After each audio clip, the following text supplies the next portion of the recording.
It was supposed to be a quiet, healing variety show.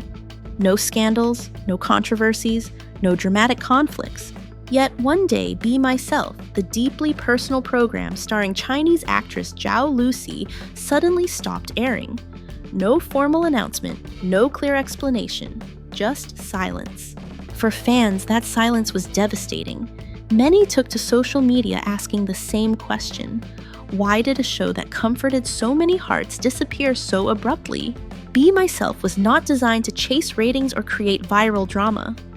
Instead, it showed Zhao Lusi in her most vulnerable state, stripped of glamour, expectations, and performance. And perhaps that is exactly why its disappearance feels so painful. Because when something this sincere vanishes without warning, it leaves behind not just confusion, but tears. Unlike conventional variety shows, Be Myself was never built around entertainment formulas. There were no celebrity guests to boost attention, no scripted conflicts, and no exaggerated emotional arcs. Instead, the program chose an unusually quiet approach, one that focused entirely on presence, reflection, and human connection. In this series, Zhao Lusi traveled alone to remote rural areas, living alongside local residents and participating in their daily routines. The camera did not chase dramatic reactions. It waited patiently, capturing moments of silence, fatigue, and sincerity. What made Be Myself truly distinctive was its refusal to polish its protagonist. Zhao Lusi appeared without heavy makeup, without carefully constructed narratives, and without the protective shield of stardom. Viewers saw her listening more than speaking, observing more than performing.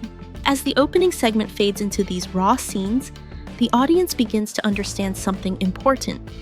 This was not a show about image. It was a record of a person allowing herself to simply exist.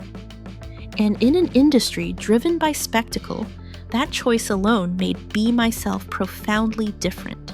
As the series unfolded, it became clear that Be Myself was quietly touching something far deeper than entertainment. Many of its most emotional moments were not accompanied by music or dramatic dialogue, but by stillness. And it was within that stillness that viewers began to cry. One of the most talked about scenes showed an elderly Tibetan man offering Zhao Lusi a ceremonial kata scarf. She did not respond with rehearsed gratitude or polite applause. Instead, she knelt down, lowered her head, and accepted the blessing with visible humility. For those familiar with Tibetan culture, this gesture carried deep meaning. Such scarves are only given when genuine respect and goodwill are felt. Elsewhere, the camera captured Zhao Lusi listening quietly to villagers' life stories, often saying very little. Her expressions revealed empathy rather than performance.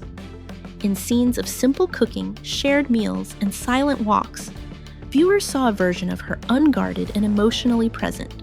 As these moments transition from one to another, a pattern emerges. Be Myself does not ask the audience to be impressed. It asks them to feel. And for many viewers, that feeling became overwhelming. Tears were not triggered by tragedy, but by sincerity, a rare and powerful force in modern entertainment. However, as Be Myself continued to gain emotional resonance, it also began to attract an unexpected wave of criticism. On Chinese social media platforms, a portion of netizens questioned the program's intentions, labeling it as a carefully calculated image rehabilitation project rather than a genuine documentary. Some accused Zhao Lusi of performing kindness, suggesting that her quiet demeanor and minimal speech were deliberate strategies. Ordinary gestures, moments of silence, cautious wording, or emotional restraint were dissected and reframed as calculated behavior. In this environment, sincerity itself became suspicious.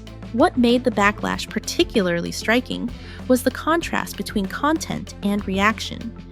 A show centered on rural life, charity, and emotional recovery was met with hostility more commonly reserved for scandals. The more restrained Zhao Lusi appeared, the harsher the interpretations became. As criticism spread, supporters responded with an opposing narrative that the scrutiny revealed more about the viewers than the subject. They argued that those accustomed to spectacle struggled to accept quiet authenticity. This tension marks a crucial transition in the story. The controversy did not emerge because Be Myself failed, it emerged because it refused to conform. And in an industry that thrives on exaggeration, choosing subtlety can sometimes provoke the strongest backlash of all. As speculation intensified, a clearer picture slowly emerged, one that shifted the narrative entirely.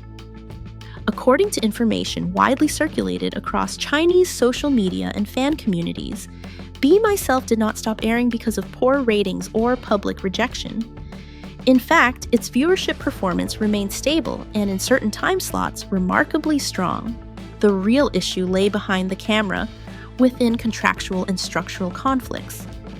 Zhao Lusi reportedly participated in Be Myself with little to no personal compensation. The program was conceived as a charity-oriented project, with proceeds and resources directed toward local communities rather than personal profit. While this decision aligned with the show's spirit, it created a critical problem. There was no financial return for her management agency. Without commission, licensing leverage, or long-term monetization potential, the project became commercially unattractive from a business standpoint. As a result, disputes over copyright and broadcasting rights reportedly surfaced. When Mango TV later proposed revised plans to continue or restructure the program, those proposals were said to have been declined. The issue was no longer about content quality, but control and profit distribution. This revelation shocked many fans. A show praised for its sincerity was halted not by controversy, but by the absence of commercial gain. Even more unsettling were reports that other potential projects involving Zhao Lusi, including leading drama roles and variety appearances, were also rejected under similar concerns of uncontrollability and risk. At this point, the emotional weight of Be Myself becomes painfully clear.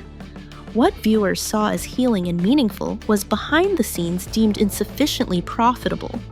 And in that contrast lies the true reason the show disappeared, not because it lacked value, but because it refused to be transactional. As Be Myself quietly faded from broadcast schedules, what remained was not anger, but grief. Across platforms, fans expressed a shared sense of loss, not only for the unfinished program, but for the vulnerability it represented.